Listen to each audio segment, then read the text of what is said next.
أعلن جهيد زفيزف رئيس الاتحاد الجزائري لكرة القدم الحصول على موافقة حسام عوار نجم نادي ليون الفرنسي لحمل ألوان المنتخب الجزائري انطلاقا من الشهر المقبل.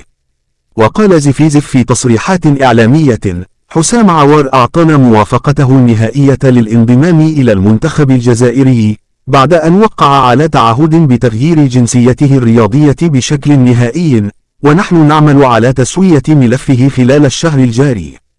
وأضاف: لقد نجحنا في الحصول على موافقة أسماء أخرى لحمل قميص المنتخب الجزائري على غرار المهاجم فارس شعيبي الذي سيكون معنا بصفة أكيدة، لكننا نريد إتمام كل الإجراءات بسرية قبل الإعلان الرسمي.